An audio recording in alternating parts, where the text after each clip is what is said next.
नमस्कार दोस्तों, स्वागत है आपका आपके अपने YouTube चैनल ओम डिजिटल स्टडी पर। दोस्तों, मेरा नाम राकेश सिहाग है और जैसा कि आपको सर ने बताया होगा, हम साइंस के जो क्वेश्चन हैं उनके बारे में डिस्कस करने वाले हैं। और दोस्तों, जितने भी राजस्थान लेवल की जो एग्ज़ाम है उनमें अलग अलग एग्ज़ाम में जो क्वेश्चन पेपर हैं उनको हल करेंगे और क्वेश्चन पेपर में जो साइंस के क्वेश्चन हैं उन्हीं को हम हल करने वाले हैं। तो आपने देखा होगा पीछे सर आपको करवा रहे हैं जीके के क्वेश्चन, उसमें आपको बहुत बेनिफिट हो रहा है। उसी सीरीज़ को मैं कंटिन्यू करने वाला हूं। मैं आपको साइंस के क्वेश्चन करवाऊंगा जो आपके लिए बहुत ही ज़बरदस्त साबित होंगे। आप किसी भी एग्जाम की तैयारी करते हैं राजस्थान के अंदर, चाहे वो पटवारी हो चाहे वो रीट हो, तो जो साइंस के क्वेश्चन हैं वो मैं आपको करवाने वाला हूँ। तो अच्छे से जितने भी क्वेश्चन पेपर आज तक हुए हैं उन सभी क्वेश्चन पेपर का जो डिस्कस है वो आपके सामने मैं करूँगा। अगर आपको वीडियो पसंद आता है तो मेरा अच्छे तरीके से सपोर्ट कीजिए, अच्छे से मेरा साथ दीजिए, जिससे कि आपको भी कुछ सीखने को मिले और मैं भी आपके लिए बहुत बेहतर कर सकूं। चलिए वीडियो को स्टार्ट करते हैं और आज हम बात करते हैं पटवारी का जो एग्ज़ाम हुआ था 2016 में। 2016 में जो पटवारी का एग्ज़ाम हुआ था उसके बारे में डिस्कस करने वाले हैं। उसमें जो साइंस के जो क्वेश्चन पूछे गए थे उनके बारे में हम चर्चा करेंगे। चलिए शुरू करते हैं। तो दोस्तों, इसमें जो क्वेश्चन पूछे गए थे वो आपके 41 नंबर क्वेश्चन से स्टार्ट हुए थे आपके। तो 41 से आगे मैं आपको करवाने वाला हूँ। 41 तक जो क्वेश्चन है दोस्तों वो आपके साइंस के नहीं हैं, वो आपके जीके के हैं। चलिए बात करते हैं 41 नंबर क्वेश्चन से। ये रहा साहब 41 नंबर क्वेश्चन आपके सामने।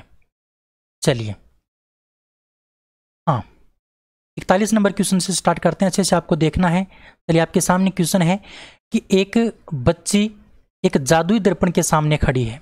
एक बच्ची है वो क्या है, एक दर्पण के सामने खड़ी है और वो एक प्रकार का जादुई दर्पण है। अच्छा, वह अपने प्रतिबिंब में अपना सिर तो बड़ा देखती है, शरीर का जो मध्य भाग है वो समान आकार का देखती है और जो उसके पैर हैं वो उसको कैसे दिखाई देते हैं, छोटे दिखाई देते हैं। पैर उसके छोटे दिखाई दे रहे हैं, उसका सर बड़ा दिखाई दे रहा है और उसके शरीर का मध्य भाग उसको समान आकार का दिखाई दे रहा है। अगर हम बात करते हैं ऊपर से नीचे की तरफ चलते हैं तो ऊपरी सिरे से जादुई दर्पण में संयोजन का क्रम क्या होगा। देखिए, ये मान लो एक लड़की है, ये लड़की किसी दर्पण के सामने खड़ी है, ये मान लो दर्पण है। तो इस दर्पण में अपना जो सर जो देख रही है, अपना जो सिर देख रही है वो तो क्या देख रही है, बड़ा देख रही है ना। और जो बीच का जो भाग है, मध्य भाग, वो समान आकार का दिखाई दे रहा है इस दर्पण के अंदर। और जो नीचे के जो पैर हैं वो इसको क्या दिखाई दे रहे हैं, छोटे दिखाई दे रहे हैं। अब आपको पता होना चाहिए कि दर्पण में प्रतिबिंब दिखेगा और प्रतिबिंब वास्तविक प्रतिबिंब से बड़ा किस दर्पण के अंदर दिखता है, तो आपको पता होना चाहिए अवतल दर्पण के अंदर। अवतल दर्पण में वास्तविक बिंब का बड़ा प्रतिबिंब दिखता है। कहने का मतलब जो अवतल दर्पण होता है ना, अवतल दर्पण वो छोटी वस्तु का क्या करता है, बड़ा प्रतिबिंब बनाता है। और जो समतल दर्पण होता है वो बराबर का प्रतिबिंब बनाता है। और जो उत्तल दर्पण होता है वो क्या करता है, बड़ी वस्तु का छोटा प्रतिबिंब बनाता है। तो इसमें कौन सा संयोजन हो जाएगा, ऊपर तो अवतल हो जाएगा, बीच में हो जाएगा आपका समतल और नीचे हो जाएगा आपका उत्तल। तो इसका आंसर आपका करेक्ट हो जाएगा ऑप्शन नंबर 4। ऑप्शन नंबर 4 इसका क्या होगा, बिल्कुल करेक्ट होगा। तो ये आपका ऑप्शन नंबर 4 क्या है, बिल्कुल राइट है। आया होगा आपको समझ में, बिल्कुल। तो इसी प्रकार से हम समझ के चलेंगे जिससे आपको सारे जो कंसेप्ट हैं वो क्लियर हो जाएं और अच्छे से आप एग्जाम के अंदर क्वेश्चनों को अटेम्प्ट कर सको। चलिए अगले क्वेश्चन की बात करते हैं। 42 नंबर क्वेश्चन आपके सामने है कि किसी निकट दृष्टि दोष से पीड़ित व्यक्ति का दूर बिंदु नेत्र के सामने 80 सेंटीमीटर दूरी पर है। यानी दूर बिंदु का जो मान दे रखा है वो क्या दे रखा है, आपका 80 सेंटीमीटर दे रखा है। और इस दोष को संशोधित करने के लिए आवश्यक लेंस की प्रकृति तथा क्षमता क्या होगी।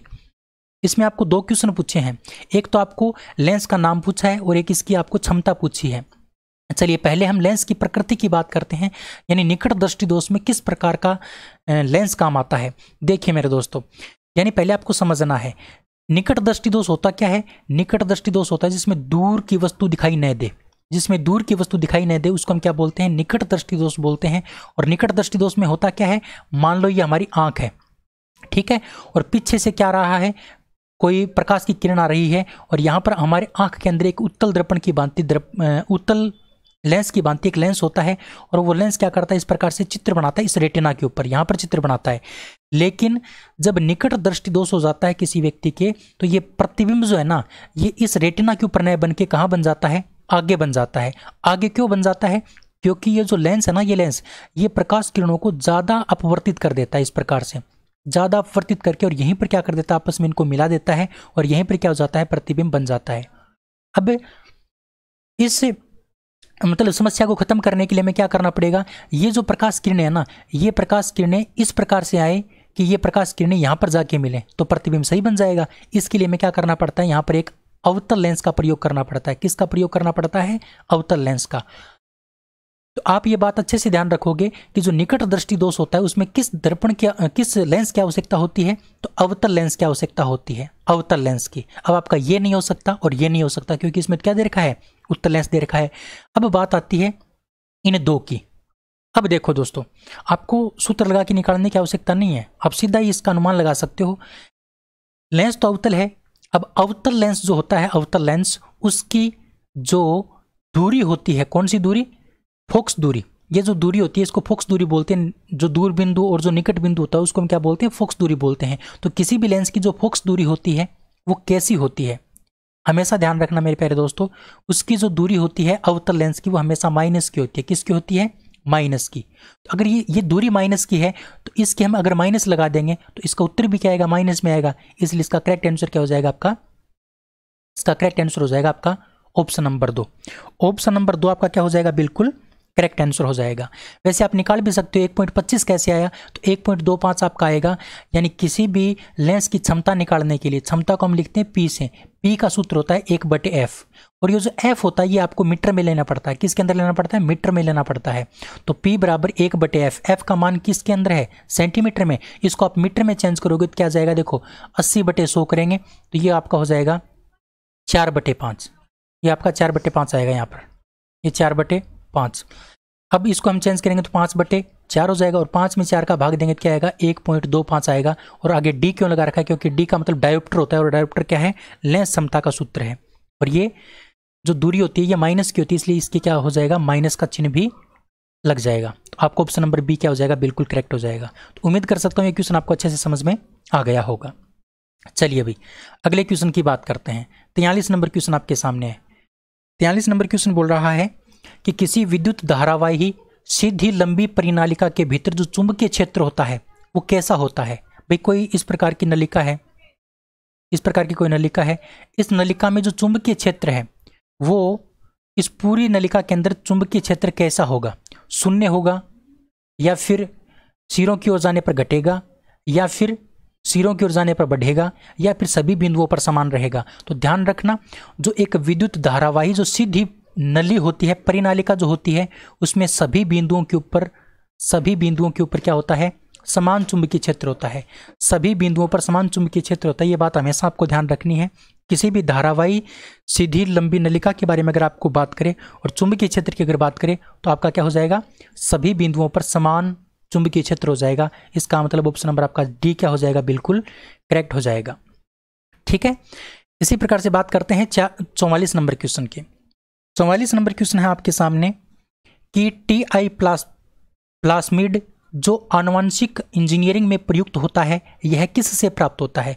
दोस्तों आनुवंशिक इंजीनियरिंग क्या होती है, जैसे आपने देखा होगा बायोटेक्नोलॉजी आप बोल सकते हैं इसको, या जैव प्रौद्योगिकी बोल सकते हैं, या फिर इसको ये मान सकते हैं कि मान लो कोई पौधा है, ये कोई पौधा है और इस पौधे की अच्छी किस्म प्राप्त करनी है तो इसमें कुछ क्या कर देते हैं, हम चेंजमेंट कर देते हैं, तो हमें अच्छी किस्म क्या हो जाती है, प्राप्त हो जाती है। यानी किसी भी कृत्रिम विधि के द्वारा हम किसी पौधे में कुछ अच्छी किस्मों को मिला दें तो हमें जितने भी पौधे प्राप्त होंगे वो क्या होंगे, सभी अच्छी किस्म के ही प्राप्त होंगे।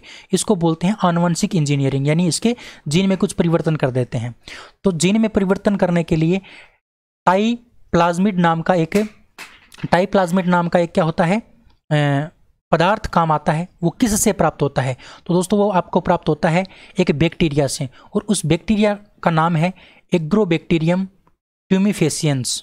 ध्यान रखना, बहुत अच्छा क्वेश्चन है। एग्रोबैक्टीरियम ट्यूमिफेसियंस से क्या होता है, हमें टाई प्लाज्मिड प्राप्त होता है जो आनुवंशिक इंजीनियरिंग में काम आता है। तो ऑप्शन नंबर आपका क्या हो जाएगा, 4 नंबर बिल्कुल करेक्ट हो जाएगा। ऑप्शन नंबर 4 आपका क्या होगा, इसका बिल्कुल करेक्ट होगा। ठीक है, चलिए आगे बढ़ते हैं अगले क्वेश्चन की ओर। 45 नंबर क्वेश्चन आपके सामने ये रहा। देखिए, हार्मोन उत्पादन से संबंधित एक फलन है, यानी इनमें से हार्मोन स्रावित किससे होता है? तो देखिए, सबसे पहले बात करते हैं पोन्स की। तो पोन्स एक मस्तिष्क का भाग होता है, मस्तिष्क का भाग होता है, तो इससे किसी भी प्रकार का कोई हार्मोन उत्पन्न नहीं होता। समुद्री घोड़े से भी क्या नहीं होता? हार्मोन उत्पन्न नहीं होता। अस्थि मज्जा से भी क्या नहीं होता? हार्मोन उत्पन्न नहीं होता। तो फिर हार्मोन उत्पन्न होता किससे है? तो दोस्तों हाइपोथैलेमस से। हाइपोथैलेमस एक मस्तिष्क का भाग होता है, लेकिन ये अंतःस्रावी ग्रंथि के रूप में काम करता है। किसके रूप में काम करता है? अंतःस्रावी ग्रंथि के रूप में काम करता है। इसलिए इस हाइपोथैलेमस से क्या प्राप्त होता है? हार्मोन प्राप्त होता है। और उस हार्मोन का नाम भी आपको ध्यान रखना है, उस हार्मोन का नाम है गोनेडोट्रोपिन। गोनेडोट्रोपिन नाम का जो हार्मोन है वो किससे प्राप्त होता है? वो इस हाइपोथैलेमस से प्राप्त होता है। और दोस्तों, ये जो गोनेडोट्रोपिन हार्मोन होता है, ये गोनेडोट्रोपिन जो हार्मोन होता है, ये पीयूष ग्रंथि से निकलने वाले हार्मोन के ऊपर क्या करता है? नियंत्रण रखता है। पीयूष ग्रंथि से निकलने वाले हार्मोन के ऊपर क्या करता है? नियंत्रण रखता है। और इस पीयूष ग्रंथि को हम क्या बोलते हैं? मास्टर ग्रंथि बोलते हैं। क्या बोलते हैं? मास्टर ग्रंथि बोलते हैं। अब देखो, मास्टर के ऊपर नियंत्रण कौन रख रहा है? ये हाइपोथैलेमस रख रहा है। भाई, हाइपोथैलेमस मास्टर ग्रंथि के ऊपर क्या करता है? नियंत्रण रखता है, कंट्रोल रखता है। इसलिए इस हाइपोथैलेमस को भी क्या कहा जाता है? मास्टर ऑफ मास्टर ग्रंथि कहा जाता है। मास्टर ऑफ मास्टर ग्रंथि भी इसको कहा जाता है। मास्टर ऑफ मास्टर ग्रंथि क्यों कहा जाता है? क्योंकि हाइपोथैलेमस मास्टर ग्रंथि का भी मास्टर है। यानी मास्टर ग्रंथि यानी पीयूष ग्रंथि, पीयूष ग्रंथि के ऊपर ये नियंत्रण रखता है, इसलिए इसको मास्टर ऑफ मास्टर ग्रंथि भी बोलते हैं। और दोस्तों, हाइपोथैलेमस को एक नाम से और जाना जाता है, वो नाम है आपका master of orchestra. Master of orchestra के नाम से भी इसको जाना जाता है, जो इतना इंपॉर्टेंट नहीं है, लेकिन ये मास्टर ऑफ मास्टर ग्रंथि बड़ा इंपॉर्टेंट है। तो ऑप्शन नंबर आपका क्या हो जाएगा? एक बिल्कुल करेक्ट हो जाएगा। अगले क्वेश्चन की बात करते हैं। तो अगला क्वेश्चन 46 नंबर क्वेश्चन आपके सामने है कि आरबीसी का जीवन काल कितना होता है? तो सभी को पता है मेरे दोस्तों, बिल्कुल सिंपल सा क्वेश्चन है। आरबीसी का जो जीवन काल होता है वो 120 दिन होता है। कितना होता है? 120 दिन। आरबीसी का जो जीवन काल है वो 120 दिन का होता है। 120 दिन के बाद में आरबीसी क्या हो जाती है? खत्म हो जाती है। और आरबीसी की जो मृत्यु होती है, आरबीसी की जो मृत्यु होती है वो कहाँ पर होती है दोस्तों? वो प्लीहा के अंदर होती है। कहाँ पर होती है? प्लीहा में। इसीलिए प्लीहा को क्या कहा जाता है? आरबीसी का कब्रिस्तान कहा जाता है। आरबीसी का कब्रिस्तान किसे कहा जाता है? आरबीसी का जो कब्रिस्तान कहा जाता है वो इसी प्लीहा को कहा जाता है, क्योंकि प्लीहा की यहाँ पर 120 दिन के बाद क्या हो जाती है? मृत्यु हो जाती है। उसके बाद अगर हम बात करते हैं आरबीसी के बारे में, तो दोस्तों आरबीसी के अंदर केंद्रक पाया जाता है। लेकिन दो ऐसे प्राणी हैं, एक तो नाम है ऊंट और एक है लामा। इनकी जो आरबीसी होती है, इसकी आरबीसी में केंद्रक नहीं पाया जाता। इसके अंदर जो आरबीसी उसमें क्या नहीं पाया जाता? केंद्रक नहीं पाया जाता है। अन्य सभी स्तनधारी प्राणियों के अंदर क्या पाया जाता है? आरबीसी में केंद्रक पाया जाता है, लेकिन ऊंट और लामा की आरबीसी में केंद्रक नहीं पाया जाता। अच्छा, आरबीसी के बारे में एक बात आपको और ध्यान रखनी है दोस्तों, जो सबसे बड़ी आरबीसी होती है, बड़ी आरबीसी किसके अंदर होती है? तो सबसे बड़ी आरबीसी होती है ऊंट के खून के अंदर। ऊंट का जो ब्लड होता है उसमें सबसे बड़ी आरबीसी होती है, ध्यान रखना, ठीक है। और ये कुछ बातें आपको ध्यान रखनी थी। एक बात आपको और ध्यान रखनी है, यानी अगर हम ऊंचाई पर जाते हैं, जैसे जैसे ऊंचाई पर जाएंगे वैसे वैसे आरबीसी की संख्या भी बढ़ेगी और इसका आकार भी बढ़ेगा। अच्छा, कितनी मीटर की ऊंचाई पर कितनी प्रतिशत की वृद्धि होती है? तो ध्यान रखना, प्रत्येक 4200 मीटर ऊंचाई पर क्या होती है? 30% की वृद्धि हो जाती है। किसके अंदर वृद्धि होती है ये ध्यान रखना? इसके आकार और संख्या दोनों में वृद्धि होती है जैसे जैसे हम ऊंचाई पर जाते हैं। और 4200 मीटर की ऊंचाई पर 30% की वृद्धि इसके आकार और संख्या में हो जाती है। उम्मीद कर सकता हूं क्वेश्चन के जो फैक्ट हैं वो आपको अच्छे से समझ में आए होंगे। फिर भी अगर आपको कोई तकलीफ महसूस हो रही है इस पेपर के अंदर, या मेरे पढ़ाने में कोई तकलीफ आपको लग रही है, तो आप कमेंट कर सकते हैं। नेक्स्ट वीडियो में इसका सॉल्यूशन आपको जरूर मिलेगा। चलिए अगले क्वेश्चन की बात करते हैं, 47 नंबर क्वेश्चन की। 47 नंबर क्वेश्चन आपके सामने है कि निम्नलिखित विषाणु में से कौन सा विषाणु आम सर्दी का कारण बनता है? यानी हमारे सर्दी जुकाम जो होती है वो कौन से वायरस के कारण होती है, कौन से विषाणु के कारण होती है, उस विषाणु का नाम आपको बताना है। तो जो आम हमारे सर्दी जुकाम जो होती है वो राइनो विषाणु के कारण होती है। किसके कारण? राइनो वायरस के कारण। ध्यान रखना, राइनो विषाणु के कारण हमारे आम सर्दी जुकाम होती है। और दोस्तों राइनो वायरस के बारे में आपको बता दूं, पहले ये खुद एक प्रकार का वंश हुआ करता था। इस राइनो वायरस के कई प्रकार के वायरस हुआ करते थे। ठीक है, लेकिन ये मान्यता अब क्या कर दी गई है, रद्द कर दी गई है। अब इस राइनो वायरस का एक नया वंश बनाया गया है और उस वंश का नाम है एंटेरो वायरस। क्या नाम दिया गया है उसको, एंटेरो वायरस नाम दिया गया है, ध्यान रखना, एंटेरो वायरस। एंटेरो वायरस का ये क्या है, विषाणु माना जाता है आपका राइनो वायरस, लेकिन पहले खुद का ही इसका ये राइनो वायरस एक प्रकार का वंश था, लेकिन इस मान्यता को खारिज कर दिया गया और फिर इसके नए वंश की खोज की गई और उस वंश का नाम आपको ध्यान रखना है एंटेरो वायरस। उम्मीद कर सकता हूं ये सारी बातें आपको समझ में आई होंगी। आगे बढ़ सकते हैं नेक्स्ट क्वेश्चन की ओर। चलिए 48 नंबर क्वेश्चन आपके सामने है कि निम्नलिखित में से कौन से पादप से कीटनाशी पाइरेत्रम बनाया जाता है। उस पौधे का आपको नाम बताना है जिससे कीटनाशी पाइरेत्रम बनाया जाता है। तो कीटनाशी पाइरेत्रम जो बनाया जाता है आपका, वो बनाया जाता है मेरे प्यारे दोस्तों क्राइसेंथीमम से। किससे बनाया जाता है, क्राइसेंथीमम से बनाया जाता है। ऑप्शन नंबर आपका जो 2 है वो क्या हो जाएगा, बिल्कुल करेक्ट हो जाएगा। क्राइसेंथीमम से आपका कीटनाशी पाइरेत्र बनाया जाता है। ध्यान रखना, बड़ी इंपॉर्टेंट बात है। ऑप्शन नंबर 2 आपका क्या है, बिल्कुल करेक्ट है। चलिए आगे बात करते हैं 49 नंबर क्वेश्चन की, 49 नंबर क्वेश्चन की। बड़ा इंपॉर्टेंट क्वेश्चन है कि जब n प्रतिरोध कितने हैं आपके, n है, और प्रत्येक प्रतिरोध का मान क्या है आपका, r है, और इसको किस क्रम में जोड़ा गया है, समांतर क्रम में जोड़ा गया है, तब परिणामी प्रतिरोध का मान क्या प्राप्त हुआ आपको, x प्राप्त हुआ। जब यही n प्रतिरोधों को हम श्रेणी क्रम में जोड़ दें तो कुल प्रतिरोध कितना प्राप्त होगा, यानी इस परिणामी प्रतिरोध का मान कितना प्राप्त होगा। देखिए हमें प्रतिरोधों की संख्या कितनी दे रखी है, n संख्या दे रखी है, और प्रतिरोध का मान कितना दे रखा है, r दे रखा है, ठीक है। और समांतर क्रम में जोड़ने पर इसका आंसर क्या आया आपका, x आया। ये हमें कुछ दे रखा है और हमें पूछा है कि इन्हीं n प्रतिरोधों को और r परिणाम के प्रतिरोधों को हम किस क्रम में जोड़ दें, से श्रेणी क्रम में जोड़ दें, तो इसका आंसर क्या होगा, ये आपसे पूछा है। तो देखिए मैं इस r को क्या मान लेता हूं, मैं इस r को मान लेता हूं 5 मान लेता हूं। मैं मान लो मैंने 5 मान लिया, ठीक है, और n किस जगह मैंने मान लिया, 3। n का मान मैंने 3 मान लिया और r का मान मैंने 5 मान लिया। इसका जो आंसर होगा वो तो आपका ऑप्शन नंबर 4 होगा। अब ये ऑप्शन नंबर 4 क्यों होगा, इसको समझने के लिए मैं आपको एक उदाहरण बताता हूं। देखिए मान लो हमारे पास 5 ओम के 3 प्रतिरोध हैं। 5 ओम के कितने हैं, 3 प्रतिरोध हैं। ये 3 1 2 3, ये तो क्या हो गया, n का मान हो गया, और ये 5 5 5 क्या हो गया आपका, r का मान हो गया। अब इनको किस क्रम में जोड़ना है, श्रेणी क्रम में जोड़ना है। अच्छा इनको श्रेणी क्रम में जोड़ेंगे तो सीधा ही जोड़ेंगे, कितना आंसर आएगा आपका, 15 आंसर आएगा। 15 आंसर आ गया। लेकिन इस 15 को हम किस प्रकार से लिख सकते हैं, देखो 15 को हम इस प्रकार से लिख सकते हैं, 3 की स्क्वायर इंटू 1 बटे 3 की स्क्वायर इंटू 15 को हम लिख सकते हैं 3 की स्क्वायर इंटू 5 बटे 3। अच्छा ये 5 बटे 3 कहाँ से आया, ये 5 बटे 3 मैं आपको बताऊंगा कहाँ से आया। ये 5 बटे 3 कहाँ से आया मैं आपको बताऊंगा। देखिए पहले इसको किस क्रम में जोड़ा गया था, समांतर क्रम में जोड़ा गया था। तो इनको समांतर क्रम में जोड़ के देखो, समांतर क्रम में अगर हम जोड़ते हैं तो इस प्रकार से जोड़ते हैं, 1/5 प्लस 1/5 प्लस 1/5, इसी प्रकार से जोड़ते हैं। तो देखो ये जो 1/5 को जोड़ेंगे तो इसका आंसर कितना आएगा, 3/5 आएगा। ये जो 3/5 जो मान आया है वो 1/r का मान आया है। हमें किसका मान चाहिए, हमें तो r का मान चाहिए। तो r का मान हम करेंगे तो कितना आ जाएगा, 5/3 हो जाएगा, क्योंकि इसको भी हम अगर बदलेंगे ना, ऊपर ले जाएंगे तो इस संख्या को भी बदल देंगे, तो ये 5/3 हो जाएगा। और ये 5/3 आपका क्या है, ये 5/3 आपका समांतर क्रम का उत्तर आया है, और समांतर क्रम के उत्तर को हम क्या बोलते हैं, x बोलते हैं। तो ये x का मान आपका कितना आ गया, 5/3 आ गया। तो अब इस सूत्र में हम रखने की कोशिश करते हैं। देखिए n का मान आपको पता है कितना है, 3 है। 3 की मैंने क्या कर दी, स्क्वायर कर दी। 3 की मैंने स्क्वायर कर दी क्योंकि यहाँ पर स्क्वायर दे रखा है। आपस में गुणा कर दिया क्योंकि इसके बीच में कोई चिन्ह नहीं है। और x का मान कितना है आपका, 5/3 है।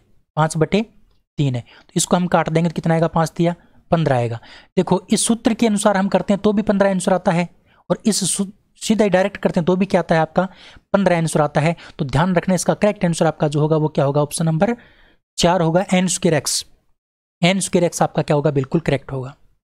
ठीक है, चलिए आगे बढ़ते हैं। नेक्स्ट क्वेश्चन आपके सामने है कि रोग प्रतिकारक होते हैं, रोग प्रतिकारक होते हैं, इनके बारे में आपको बताना है। रोग प्रतिकारक क्या होते हैं, तो ध्यान रखना, जो रोग प्रतिकारक जो होते हैं उनको कहा जाता है ग्लोबुलिन्स। क्या कहा जाता है? ग्लोबुलिन्स कहा जाता है, या फिर गामा ग्लोबुलिन्स भी बोल सकते हैं। क्या बोल सकते हैं? Gamma globulins. एक प्रकार की ये क्या होती है, एंटीजन होते हैं हमारे, एक प्रकार की ये प्रतिरक्षा तंत्र होता है, एक प्रकार का प्रतिरक्षा तंत्र, या फिर इसको हम बोल सकते हैं एंटीबॉडी। क्या बोल सकते हैं? एंटीबॉडी। एंटीबॉडी का एक प्रकार है, एंटीबॉडी का एक प्रकार है ग्लोबुलिन्स, गामा ग्लोबुलिन्स। और यही गामा ग्लोबुलिन्स हमें क्या करते हैं? रोग प्रतिकारक का काम करते हैं, हमारे शरीर में रोग प्रतिरोधक क्षमता बढ़ाने का कार्य करते हैं। ठीक है, तो ऑप्शन नंबर एक आपका क्या होगा? बिल्कुल करेक्ट होगा। आगे बढ़ते हैं, अगला क्वेश्चन आपके सामने है। देखिए क्वेश्चन आपके सामने है कि निम्नलिखित अभिक्रिया, ये आपको दे रखी है NH3+5O2, इसके आगे अभिकारक तो आपका ये हो गया। इसका उत्पाद आपको दे रखा है नाइट्रोजन ऑक्साइड और जल, ये आपको दे रखा है। तो हम आपको ये पूछा है कि ये कौन सी अभिक्रिया है, तो देखिए ये समझने की कोशिश करते हैं। ये उदासीनीकरण अभिक्रिया नहीं है, क्योंकि उदासीनीकरण अभिक्रिया में क्या होता है, अम्ल और क्षार आपस में क्रिया करते हैं, अम्ल प्लस क्या करते हैं, क्षार आपस में क्रिया करते हैं और लवण और जल का निर्माण करते हैं, लवण और जल का निर्माण करते हैं। लेकिन इसमें ये लवण नहीं है, जल तो है लेकिन ये लवण नहीं है। इसका मतलब ये क्या नहीं हो सकती? उदासीनीकरण अभिक्रिया नहीं हो सकती। ये संयोजन अभिक्रिया भी नहीं हो सकती। संयोजन का मतलब क्या होता है? जुड़ना, यानी दो अभिकारक आपस में जुड़ के एक का निर्माण करते हैं। तो ये कंडीशन भी नहीं है, क्योंकि इस साइड भी दो हैं और इस साइड भी ये दो हैं, तो ये संयोजन भी नहीं है। तो ये दोनों तो हो नहीं सकते। अब बात बची है विस्थापन और अपचयन की। अच्छा, विस्थापन की अगर हम बात करते हैं तो विस्थापन में क्या होता है? एक तत्व किसी दूसरे तत्व को विस्थापित करता है। तो आप देख सकते हैं अच्छे से, यहाँ पर N के साथ में क्या लगा है? H लगा है, और यहाँ पर N के साथ में क्या लगा है? O लगा है। कहने का मतलब इस ऑक्सीजन ने क्या कर दिया? इस हाइड्रोजन को विस्थापित कर दिया। इस ऑक्सीजन ने क्या कर दिया? इस हाइड्रोजन को विस्थापित कर दिया। कहने का मतलब यहाँ पर विस्थापन हुआ है। तो ये किस प्रकार की अभिक्रिया हो गई? विस्थापन अभिक्रिया हो गई। किस प्रकार की अभिक्रिया हो गई? ये विस्थापन अभिक्रिया हो गई। अच्छा, विस्थापन के अलावा भी अभिक्रिया हो सकती है क्या? बात करते हैं हम अपचयन की। तो अपचयन यहाँ पर देखो रेडोक्स दे रखा है, तो ये अपचयन नहीं है, ये रेडोक्स, यहाँ पर रेडोक्स नाम आएगा, है ना, रेडोक्स, क्योंकि इंग्लिश का ही सही माना जाता है, हिंदी का सही नहीं माना जाता है। आपने कभी भी इंट्रैक्शन पढ़े हैं तो आपको यहाँ पर रेडोक्स नाम दिया मिलेगा, अच्छे से समझना इस बात को। तो ये रेडोक्स अभिक्रिया भी है। रेडोक्स का मतलब क्या होता है? रेडोक्स का मतलब होता है जिसमें उपचयन और अपचयन दोनों प्रकार की अभिक्रिया होती है। जिसमें अपचयन और उपचयन दोनों प्रकार की जो अभिक्रिया है उसको हम क्या बोलते हैं? रेडोक्स अभिक्रिया बोलते हैं। तो इसमें दोनों प्रकार की अभिक्रियाएं हो रही हैं। कैसे? देखो, उपचयन का मतलब होता है ऑक्सीजन का जुड़ना, और अपचयन का मतलब होता है ऑक्सीजन का कमी होना। यहां पर देखो N के साथ में ऑक्सीजन जुड़ा है, N के साथ में ऑक्सीजन जुड़ा है, इसका मतलब इन दोनों के बीच में क्या हो गया? इन दोनों के बीच में हो गया आपका उपचयन। इन दोनों के बीच में क्या हो गया? उपचयन हो गया। और यहां पर देखो, यहां पर ऑक्सीजन है पहले, यहां पर ऑक्सीजन 2 है, और यहां पर अब कितना है? ऑक्सीजन 1 है। इसका मतलब ऑक्सीजन की क्या हो गई? कमी हो गई। इसका मतलब ये क्या हो गई? अपचयन भी हो गई। तो इस अभिक्रिया के अंदर दोनों प्रकार की अभिक्रियाएं हैं, इसलिए इसका आंसर क्या हो जाएगा? आपका सी आंसर बिल्कुल करेक्ट हो जाएगा। कहने का मतलब ए व सी दोनों, ए और सी आपका क्या होंगे? दोनों होंगे। ये विस्थापन अभिक्रिया भी है और आपकी रेडोक्स अभिक्रिया भी है। क्या है? आपकी रेडोक्स और विस्थापन दोनों प्रकार की अभिक्रिया है। उम्मीद कर सकता हूँ ये क्वेश्चन आपको अच्छे से समझ में आया होगा। वैसे आपने बेसिक चीज़ें कुछ पढ़ रखी होंगी, वैसे मैं आपको बेसिक भी करवाने वाला हूँ। जैसे ये क्वेश्चन जो हमारी सीरीज है, जैसे ये पेपर खत्म होते हैं उसके बाद मैं आपको थ्योरी करवाऊंगा बहुत ज़बरदस्त वाली। ठीक है, चलिए अगले क्वेश्चन की बात करते हैं। 52 नंबर क्वेश्चन की बात करते हैं, 52 नंबर क्वेश्चन की बात करते हैं। तो 52 नंबर क्वेश्चन है कि 18 कैरेट सोने में कितना % सोना होता है? 18 कैरेट सोने में कितने % सोना होता है? तो देखिए, शुद्ध सोना कितने कैरेट का होता है? शुद्ध सोना आपका 24 कैरेट का होता है। यहाँ पर मान कितना दे रखा है? कितना दे रखा है? 18 दे रखा है। तो आपको पता है, जैसे आपके टोटल 50 नंबर है, 50 में से आपके कितने आए? 30 नंबर आए। तो बताइए आपके कितने प्रतिशत बने? यही तो बात दे रखी है यहाँ पर। टोटल कितने हैं आपके? 24 कैरेट हैं, उसमें से कितने कैरेट हैं? 18 कैरेट आपको दे रखे हैं। तो बताइए इसका प्रतिशत कितना होगा? तो आपको पता है, इस प्रकार का प्रतिशत निकालने के लिए हम क्या करते हैं? दी गई मात्रा में हम कुल मात्रा का भाग देते हैं और गुणा में क्या करते हैं? 100 करते हैं। तो इसको हम क्या करेंगे? हल करेंगे ना, तो इसको अगर हम हल करेंगे तो इसका आंसर आएगा आपका 75%। इसका आंसर क्या आएगा आपका 75% आएगा। तो 18 कैरेट सोने में कितना कैरेट सोना हो जाएगा, 75% सोना हो जाएगा, और 25% कुछ अन्य पदार्थ हो जाएंगे, जैसे तांबा हो गया या फिर चांदी हो गया। ठीक है ना। इसी प्रकार से अगर आपको दे दे कि 20 कैरेट सोने में, 20 कैरेट सोने में कितना सोना होगा, तो आप निकाल सकते हैं दी गई मात्रा बटे कुल मात्रा गुणा 100। अगर ये आप इसको हल करेंगे तो जो भी इसका आंसर आएगा वो क्या हो जाएगा, आपका सोने की प्रतिशत मात्रा हो जाएगी। ठीक है, उम्मीद करता हूं ये क्वेश्चन आपको बड़े अच्छे से समझ में आ गया होगा। अगले क्वेश्चन की बात करते हैं, 53 नंबर क्वेश्चन की।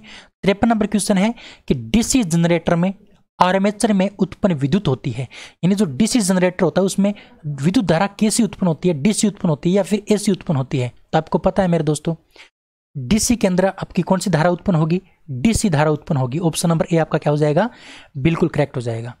ऑप्शन नंबर ए आपका क्या हो जाएगा, बिल्कुल ए करेक्ट आंसर हो जाएगा। चलिए 54 नंबर क्वेश्चन की बात करते हैं।